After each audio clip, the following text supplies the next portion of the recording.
Hi everybody. Well, my goal for this one is to make it short and to the point. I always heard that when you call somebody, you should never call somebody unless you have time to talk to them.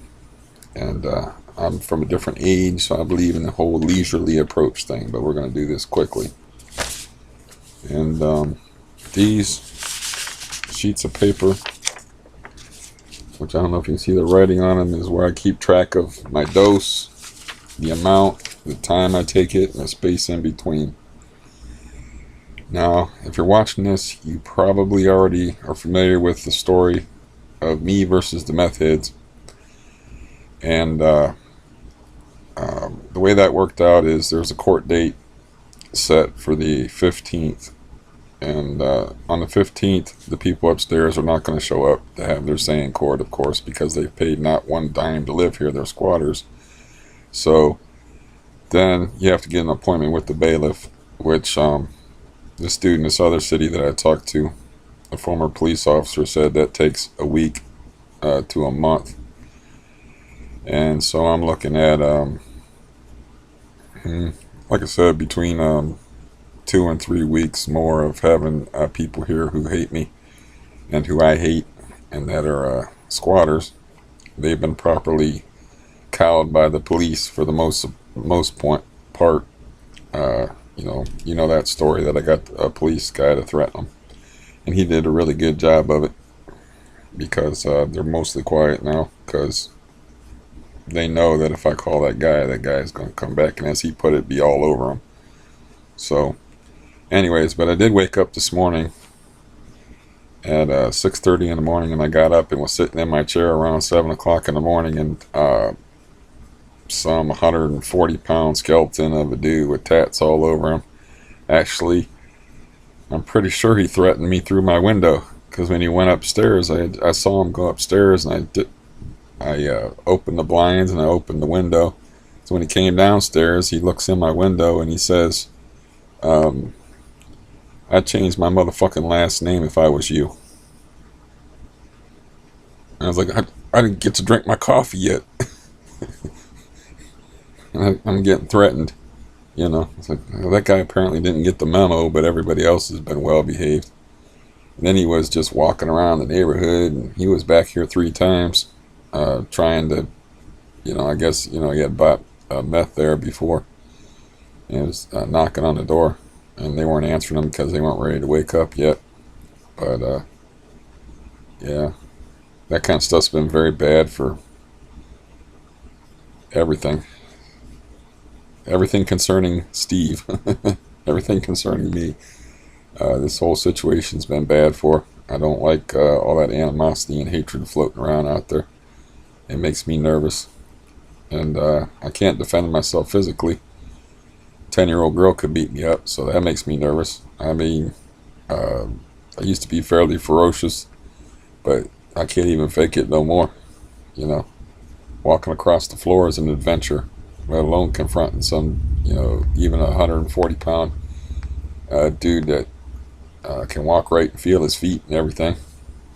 Anyways, as far as these sheets of paper, when all this nonsense started was in June, and I held on. I was doing really good in June. It's like my spreads were in the 30s and a couple of 40s and a 50. And then right around the beginning of July, everything went to hell. July 4th is when I saw the major drug deal take place, and July 6th is when they actually had the police raid on the meth cookhouse across the street. And then between July 6th and July 26th, when I was waving the machete around, I was just super stressed out because I was all passive and not doing anything.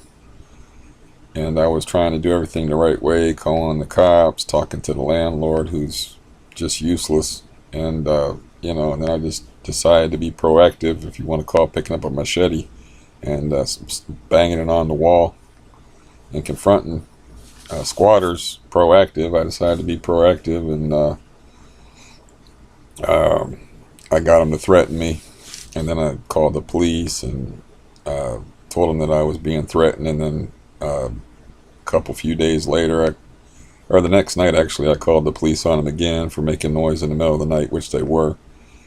And then 2 days after that, I accidentally locked them out, and I just went with it, and because they were taking out B&E tools and trying to break in the front of the building. So I was like, called the police and was like, yeah, they're breaking in here. The people made threats on my life here just a few days ago, and I got a whole bunch of police down on their ass. But the thing that broke them was everybody thought everything was over, and I called the one cop in while she was yelling stuff at me from upstairs, and cops do not like to be disrespected in that fashion.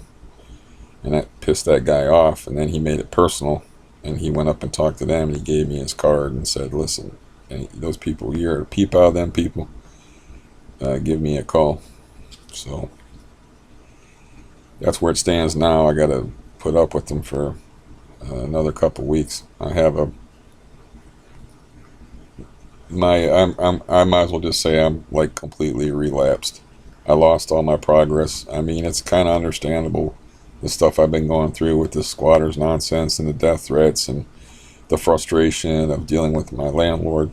My landlord actually told me not to worry about death threats. It's like, oh, that's easy for you to say. You don't live here. You didn't see the people that threatened me, and you can walk. I can barely walk around, and this guy's telling me, this healthy guy that's like 15 years my junior is telling me not to be concerned about death threats. Then he says all drug addicts. He said drug addicts are just cowards. I'm like, I just told you. Like, the woman walked up on me when I had a machete in my hand and banged it on the wall hard enough to make the windows rattle. So at that point I was like, well, there's nothing I can say to my landlord. He's just not going to be any help in this. I had to like badger him into even starting the eviction process. And I had like more nonsense that I don't know if I want to go into about trying to get him. There's a way, I don't know if I explained this before, but I know somebody that rents properties, and they had a conflict with the dude. And the dude was like, you motherfucker, I'm going to stay here and I'm going to make blah, blah, blah. Making all the nonsense type, just being a pain in the ass. So the guy who was the landlord, he just said, listen, yeah, I'm going to evict you, but instead of like us spending a month or a month and a half hating each other, it's going to cost me like $120 to $200 to evict you anyway. Why don't I just give you the money and you give me the keys and we part ways and we're both happy? And the guy was so enraged and just being a dick that he was like, fuck that, I'm going to stay here, and I'm not, then the next day he thinks about, well, yeah, that kind of does make sense. I can get some money out of the deal anyway. I'm going to get kicked out anyway. So he came back and said, is that deal still good? So anyways, I told my landlord about that. And he was like, nope, going ahead and going through the eviction process, so it'll take 3 weeks. It's like, okay, well, it seemed like a good idea to me, but if you don't want to do it. Then he was like, well, if we want to try your way and bribe him to get out later, meaning I offered to put up my money, so it would be my money. He put up the money for the eviction, I think. I offered, before he put up the, filed the eviction papers, which cost like $120 or something like that. I told him, look, man, I'll just take $200 out of my pocket and we'll try my friend's idea. He rents properties too. We'll just bribe him out of here, and they can be a memory all the quicker. But he was like, no, I got to do it this way. And he filed the eviction papers. Then he says, we can still bribe him out of here. And I'm like, I don't think you understand the whole concept here.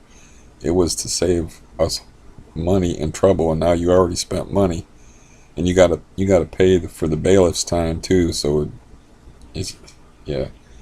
So yeah, my landlord just was totally frustrating me. He's not a bad guy. He just doesn't seem to be too on the ball.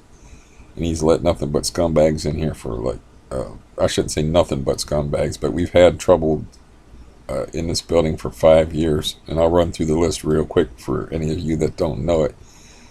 But we had pot dealers.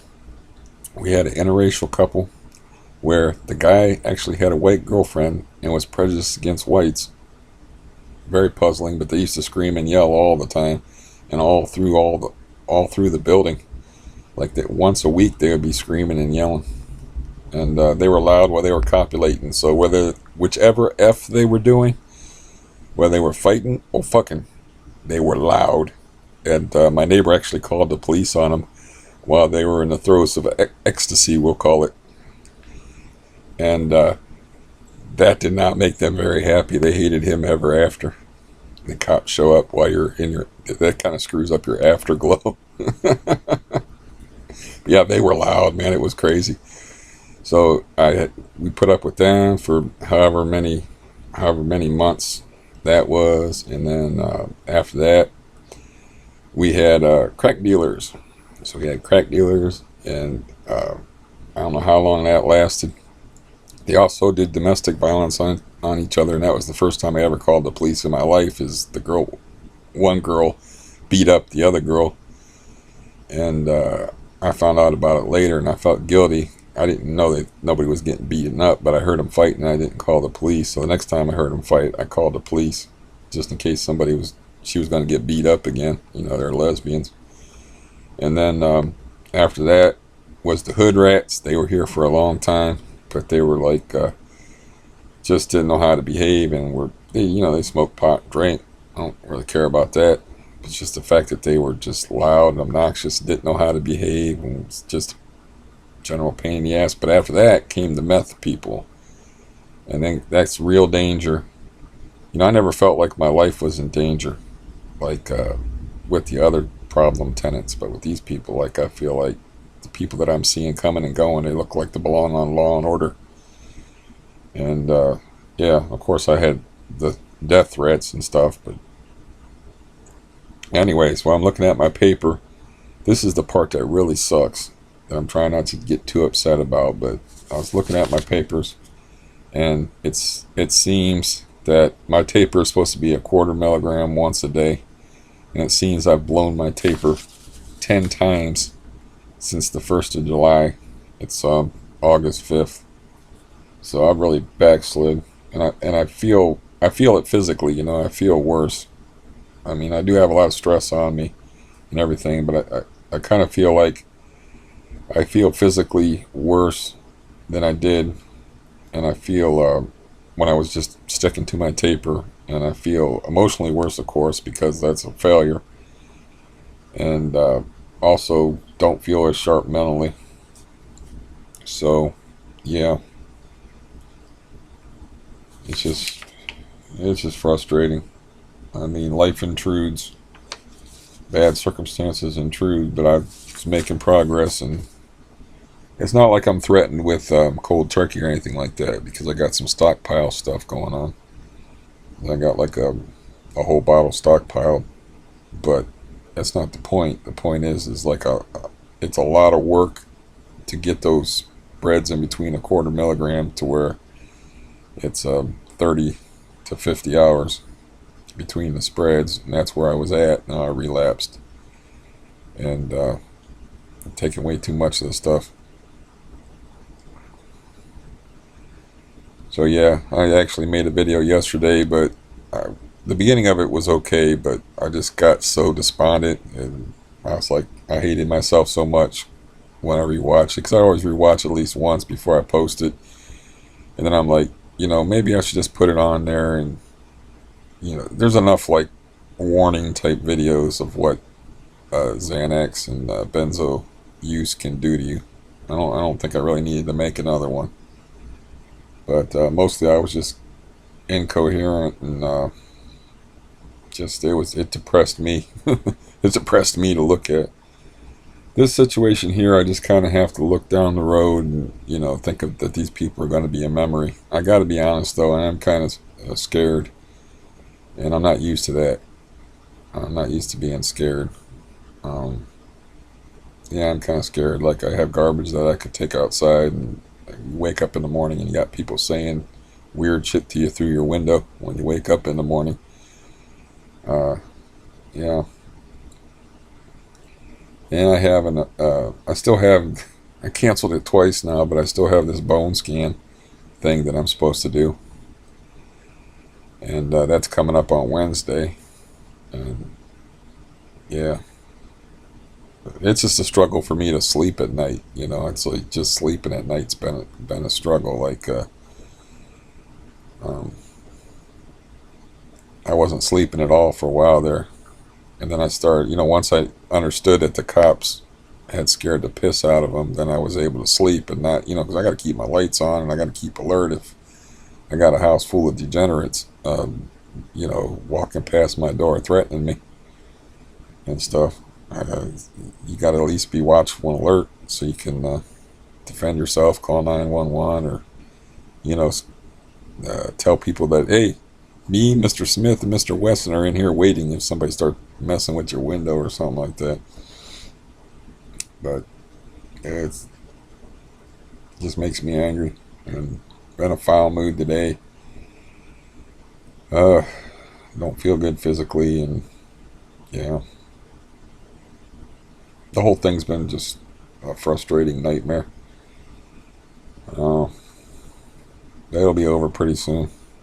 I mean, there was some guy come out there today, and it's like freaking 85 to 90 degrees with the sun beating down. This guy is just walking back and forth, talking on a cell phone just in front of the building. And it's like he comes out of the building, he slept there last night, never seen the guy before in my life.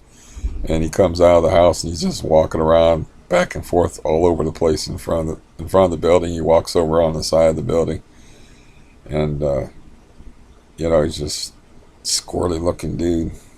And that stuff just makes you nervous, man. If you got anxiety already, that's not the kind of thing that you need to be seeing.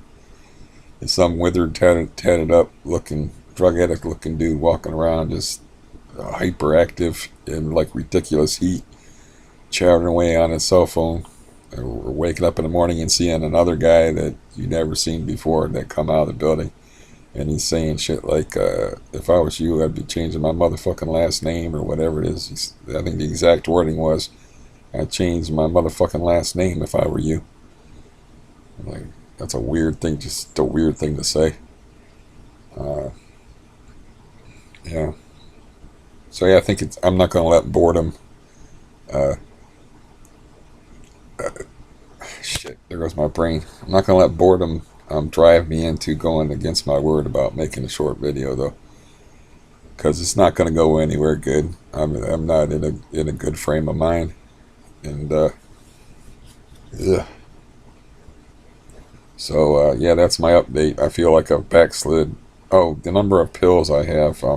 I get 30 half-milligram pills for a month. So I think I have one pill ahead. In other words, there's like 14 days until I get a refill, and I got 15 pills. So that shows you how I'm doing. I should have like the 8 or 9 pills ahead, at least. I don't know. I'm not up to doing any math, but like I said, I had 10 times where I took twice my taper since July 1st. So yeah, I don't know how hard it's going to be to get back to where I was before, but I've experienced this before already. It's coming up on a 5-month deal since I started tapering. Excuse me. So I had that before where I backslid and experienced more symptoms, and then fought to get back on top of things, and now I backslid again. And I don't know how hard it's going to be to fight to get back to where I am, or even if I should try until these people are gone and I have a stable environment to live in where I don't get weird things said to me through my window before I get to drink my morning coffee. Anyways, I don't know what it is. I guess boredom, loneliness. I don't know what it is that makes me make my videos too long, but my nerves are pretty well cooked, and like I said, this isn't going to go anywhere good. So yeah, hope you're doing well, and thank you for listening as always. Bye bye.